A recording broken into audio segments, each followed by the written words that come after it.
Viva Culture, l'actualité des arts vue par l'association Maison de la Culture du Havre. Présentée par Isabelle. Viva Culture, l'émission de la culture dans toutes ses découvertes.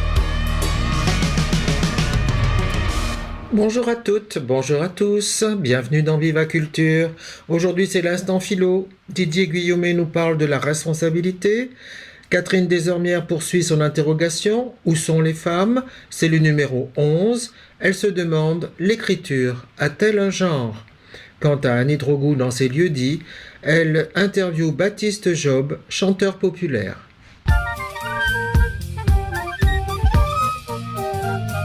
L'instant philo. Responsabilité personnelle et liberté. La responsabilité tient une place importante dans nos appréciations morales. Elle est présente sous forme d'injonction. Prenez vos responsabilités et on considère que l'on est quelqu'un de bien quand on a un comportement responsable. À l'inverse, reprocher à quelqu'un d'être complètement irresponsable est une façon de lui signifier qu'il est au comble de l'immoralité. La responsabilité semble même avoir détrôné les catégories morales qui étaient traditionnellement dominantes. Vertu et vice sont des désignations qui paraissent désuètes. Méchanceté et bonté semblent trop naïves. Ainsi préfère-t-on parler de personnes responsables plutôt que d'individus vertueux, et des irresponsables plutôt que des méchants. Cela sonne mieux aux oreilles de nos contemporains. À tort ou à raison, la responsabilité semble ainsi dorénavant désigner l'attitude morale par excellence. Pourtant, ce ne fut pas toujours le cas. Est-ce un simple effet de mode? L'explication semble un peu courte. N'est-ce pas plutôt un changement positif de la modernité qui met l'accent sur la liberté individuelle et la responsabilité personnelle qui est censée lui donner un cadre approprié? Mais la responsabilité n'est-elle pas aussi la source de stress et de passions tristes qui piègent moralement l'individu plus qu'elle ne lui permet de s'épanouir? En somme, que penser de cette catégorie qui a fini par s'imposer au quotidien dans notre discours moral?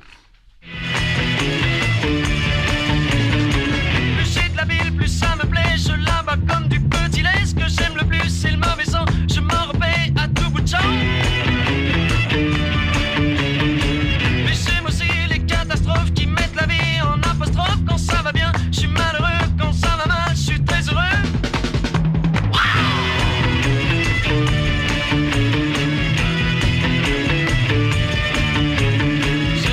Je suis un homme responsable. Je casse pas ma tête dans le sable. Je veux pas chanter comme grand-père. Dans la vie, faut pas s'en faire. Mais je veux chanter au contraire. Dans la vie, il faut s'en faire pour être toujours solidaire. De ceux qui, comme moi, voient clair. Je suis un homme responsable. Je suis un homme responsable. Je suis un homme responsable. Je suis un homme responsable. Au sens étymologique, la responsabilité renvoie au verbe respondere, qui signifie répondre en latin. Mais il ne s'agit pas tant de répondre à une question que de ses agissements. Dans le domaine du droit, la responsabilité est en effet l'obligation de répondre de ses actions et de son comportement devant la justice et d'en assumer les conséquences civiles, administratives, pénales et disciplinaires. Le responsable au civil doit réparer les dommages. Au pénal, celui qui est tenu responsable et donc reconnu coupable doit être puni pour les délits et les crimes qui lui sont imputés par un tribunal. En somme, la responsabilité juridique est évoquée quand il s'est passé quelque chose de fâcheux, dommage matériel, délit ou crime. Quand tout va bien, on ne cherche pas habituellement des responsables. La responsabilité en droit pénal est dès lors l'étape qui précède culpabilité et condamnation. En droit civil, celle qui conduit à être tenu de verser des indemnités. La responsabilité juridique fait peser au-dessus de nos têtes ainsi l'épée de Damoclès des indemnités ou du châtiment.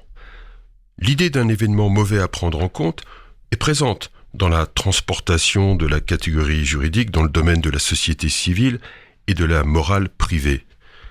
La promotion de la responsabilité au XIXe siècle, souligne François Ewald, va avec tout le développement dans l'idéologie libérale, des assurances dont les taux reposent sur le calcul des risques possibles. Être responsable en ce sens, c'est pouvoir répondre de ce qui peut ne pas aller dans ses actions et ses conséquences prévisibles, et ainsi garantir une bonne gestion de ses comportements pour que rien de fâcheux n'arrive. Reste qu'en droit, comme en morale, on ne peut décemment faire valoir la responsabilité d'une personne qui agit sans avoir conscience de ce qu'elle faisait. Une expertise psychiatrique peut ainsi conduire à déresponsabiliser l'auteur d'un délit ou d'un crime.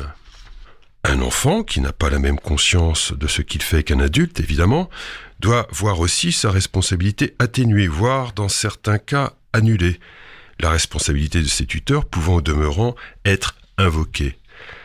Quand bien même la tentation serait présente, face à la gravité des faits, de trouver un responsable sur lequel évacuer la colère, la justice, évidemment, n'est pas un simple exutoire.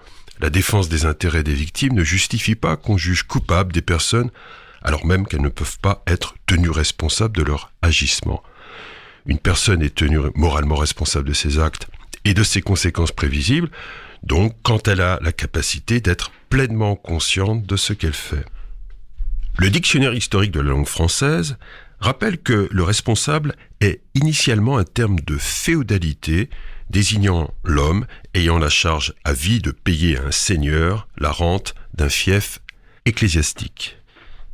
Dès l'origine, la responsabilité se définit comme la nécessité ainsi de répondre de la bonne gestion d'un bien. La rente versée est une sorte de loyer qui montre que le responsable est un débiteur, quelqu'un qui doit quelque chose à un seigneur mais qui n'est jamais un propriétaire autonome. Être responsable, ainsi compris, contraint à s'occuper activement de son fief pour pouvoir s'acquitter de ses obligations financières et cela réduit évidemment la liberté d'action. On comprend mieux ainsi pourquoi le philosophe Gilles Deleuze affirmait que la responsabilité est un concept flic. Il arrive assurément que la responsabilité personnelle prenne une figure pléthorique dans une logique de désengagement de diverses institutions qui font peser sur les individus le poids de ce qui relevait de l'État, d'un service public ou même d'une entreprise. C'est ainsi qu'on demande de plus en plus à des clients, des travailleurs ou à des citoyens de prendre en charge des opérations ou certains frais pour pouvoir accéder à un service et même à un emploi. La responsabilisation devient alors un moyen de se défausser sur les autres de sa propre responsabilité. Dans certaines formes néolibérales de management, la responsabilité prend ainsi une figure redoutable et constitue un des facteurs psychologiquement efficaces pour contrôler et exploiter un ensemble de personnes.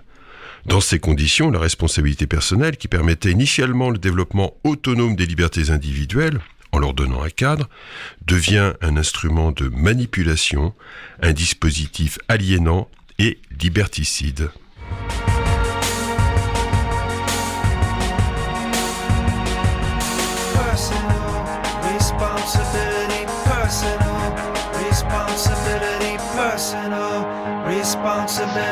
Personal responsibility.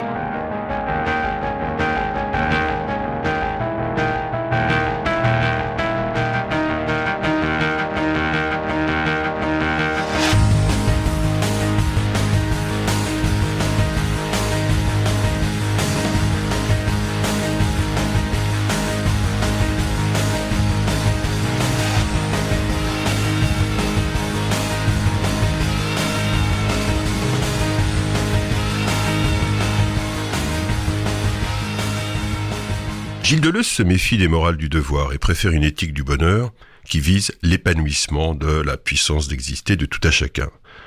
C'est pourquoi il est très perspicace pour détecter les aspects les plus détestables d'une responsabilité s'inscrivant clairement du côté des morales de l'obligation. Néanmoins, il semble difficile d'en rester à une vision simplement négative de la responsabilité. Tant il est vrai que notre vie morale n'est pas faite que de recherche du bonheur, mais est constituée, qu'on le veuille ou non, aussi d'un certain nombre d'obligations et de responsabilités qu'il nous faut assumer. Il serait erroné de rejeter toute valeur éthique à la notion de responsabilité. D'abord, parce que la responsabilité personnelle est garante d'une certaine autonomie des individus. Elle fournit, par l'autocontrôle de soi qu'elle implique, Un cadre pour le développement d'une liberté individuelle qui ne se confond pas avec une licence nuisible aux autres et à la vie en société. Un penseur anarchiste comme Joseph Proudhon l'a bien compris, en allant jusqu'à l'assimiler à la sociabilité naturelle qui dispenserait, selon lui, idéalement d'avoir recours à des autorités et contraintes extérieures à l'individu. Ensuite, on constate que la responsabilité prend diverses formes. Et la responsabilité personnelle ne devient une sorte de prison que lorsque des institutions se défaussent de leur propre responsabilité et se déchargent des frais et des charges sur les citoyens ou les clients. Ainsi, dans beaucoup de pays où le néolibéralisme impose sa doctrine, ce sont les parents qui doivent de plus en plus prendre en charge une grosse partie des frais d'éducation et d'instruction, alors que l'intérêt bien compris d'un pays serait assurément que l'État propose une école publique et gratuite de qualité. La notion de responsabilité renvoie donc aussi au devoir du politique à l'égard des citoyens et au devoir des entreprises à l'égard de leurs clients. C'est le manquement, souvent volontaire, à certaines responsabilités qui fait que la responsabilité personnelle devient parfois un poids excessif qui étouffe les individus. Le philosophe Antionas souligne par ailleurs que l'objet de la responsabilité est tout ce qui est vulnérable, tout ce à quoi il peut arriver quelque chose de néfaste si on ne s'en occupe pas. De fait, nous nous sentons bien moins responsables de ce qui est fort et suffisamment autonome pour vivre sa vie que des enfants, des personnes âgées et de tout individu fragile. Hans Jonas remarque aussi que ce que nous nommions pendant longtemps la mère nature, cette figure tutélaire et protectrice, que nous pensions assez puissante pour supporter tout ce que nous pouvions lui faire subir, a profondément changé. Son équilibre, qu'on croyait intangible, est gravement perturbé par nos techniques d'extraction, d'exploitation et de transformation. Fragilisée, elle est déréglée et se fait même dorénavant menaçante. C'est pourquoi Jonas met l'accent sur la responsabilité que nous avons à l'égard de cette nature, mais aussi des générations futures, dont les conditions d'existence sont fragilisées et menacées. Les appels à une plus grande responsabilité politique, entrepreneuriale et écologique montrent que lorsque des risques existent pour les citoyens, les employés et les vivants sur Terre, la notion de responsabilité est indispensable et plus vaste que celle des simples citoyens. Plus grand est le champ d'action, plus grande est la responsabilité. Plus grave, l'irresponsabilité. Se défausser pour un politique de la responsabilité qui lui incombe est ainsi assurément une faute grave et lourde de conséquences pour les citoyens et pour les générations futures. Parler des générations futures montre que la responsabilité se définit aussi par la prise en considération des conséquences de nos agissements. Selon le philosophe Max Weber, l'éthique de la responsabilité se définit à l'aide de cette formule. Nous devons répondre des conséquences de nos actes. Par opposition à l'éthique de la conviction où faire son devoir suffit sans qu'on ait à s'embarrasser des conséquences de nos actions. La responsabilité est ainsi une morale très exigeante, car elle inclut aussi les effets de nos actions dans nos devoirs. Cela complexifie assurément la réflexion morale, mais cela semble indispensable. L'irresponsable est en effet souvent celui qui ne veut pas se projeter dans l'avenir, même s'il a la capacité de le faire. Après moi le déluge. Il est prêt même à croire que les dangers liés à l'usage économique actuel de notre puissance technique ou à nos atermoiements face au changement climatique n'existent pas du tout à la manière des climato-sceptiques. La responsabilité, on le voit, est bien une catégorie éthique indispensable pour parer aux grands défis de notre civilisation technologique. Idéalement, la responsabilité est donc ce qui permet de donner le cadre pour garantir que ce qui est entrepris par un individu, par une société privée, mais aussi par un État, ne soit pas nuisible, mais au contraire, soit respectueux des autres et de la justice. Dès qu'il y a responsabilité, 3 questions se posent auxquelles il faut pouvoir répondre en même temps. Qui est responsable ? De quoi est-il responsable ? Et devant qui ? Lorsqu'il est impossible de répondre précisément à une seule, voire à aucune de ces questions, il y a péril en la demeure. La catégorie morale de responsabilité est donc bien du côté du contrôle, mais c'est qu'elle est là pour prévenir les dérives des actions humaines. Croit-on vraiment qu'une liberté sans limite serait profitable ? Toute la question toutefois est d'éviter que le cadre qui permet un développement équilibré des libertés individuelles ne se transforme pas en un dispositif pervers et liberticide au service des individus prompts au profit, aussi dénués de scrupules qu'irresponsables. Personal responsibility, personal responsibility, personal responsibility, personal responsibility, personal responsibility, personal responsibility, personal responsibility, personal responsibility, personal responsibility, personal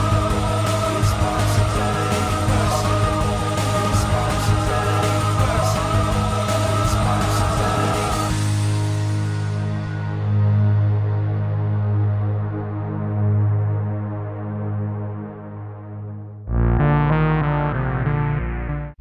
Dix minutes, chronique. Aujourd'hui, dans le dernier numéro de la série Où sont les femmes, je pose une question à laquelle il ne sera pas donné de véritable réponse ici, mais d'où quelques éléments de réflexion pourraient surgir. L'écriture a-t-elle un genre ? En 1963, Marguerite Yourcenar, dans Sous bénéfice d'inventaire, énonçait les conditions qui manquaient à la plupart des femmes pour gagner une place égale à celle des hommes dans la littérature. Il y a peu de romanciers de génie. Les romancières de génie sont, certes, encore plus rares. Les grandes poétesses, peu nombreuses, le sont néanmoins assez pour qu'on puisse former d'elles tout un bouquet. Mais un grand roman présuppose un libre regard porté sur la vie que la coutume sociale jusqu'ici n'a guère permis aux femmes. Il suppose aussi, dans les meilleurs cas, un luxe de puissance créatrice que les femmes semblent avoir rarement eu, ou du moins pu manifester, et qui ne s'est donné jusqu'à présent libre cours que dans la maternité physiologique. Marguerite Yourcenar exprimait ici le poids d'une société où les femmes étaient essentiellement considérées en fonction de leur rôle de mère, inféodées à la famille et mises à l'écart du monde et de ses questions essentielles. Fallait-il, avec une sorte de fatalisme, accepter cette situation ? Fallait-il renoncer à sa nature féminine délibérément, vivre comme un homme pour atteindre la force de création attribuée seulement aux hommes ? Fallait-il vivre son imaginaire et sa fonction créatrice en homme pour atteindre une légitimité ? D'ailleurs, était-ce nécessaire ? Les femmes ont prouvé depuis qu'elles pouvaient écrire des œuvres novatrices, différentes d'une littérature dite masculine, sans être associées à un sous-genre. Au début des années 60, Marguerite Yourcenar suggérait pourtant que seule une littérature d'hommes pouvait prétendre à la grande littérature. À cette époque, la vague féministe de la décennie suivante n'était qu'en préparation. En 1981, dans la revue Littérature, paraissait un article intitulé « De la littérature féminine à l'écrire femme » par Béatrice Slama, qui commençait ainsi. Pour une femme, écrire a toujours été subversif. Elle sort ainsi de la condition qui lui est faite et entre, comme par effraction, dans un domaine qui lui est interdit. La littérature est aventure de l'esprit, de l'universel, de l'homme. C'est affaire de talent et de génie, donc ce n'est pas une affaire de femmes. Pourtant, des femmes écrivent. Il faut croire que l'explosion des mouvements féministes n'avait pas encore suffi à changer les états d'esprit. Était-il encore question de se dépouiller de sa condition de femme pour acquérir en toute liberté une place dans tous les domaines tacitement réservés aux hommes ? Une quarantaine d'années se sont écoulées depuis la parution de cet article, et ce propos, tel quel, ne pourrait plus avoir cours. De nos jours, la littérature féminine ne se pose plus en tant que phénomène minoritaire. La reconnaissance qui leur a été faite progressivement ne pourra plus être mise en question. Cependant, pour certaines, un autre problème apparaît. Comment se défaire du modèle de la langue écrite par les hommes ? Voici ce qu'écrit Elena Ferrante dans le recueil Entre les marbres.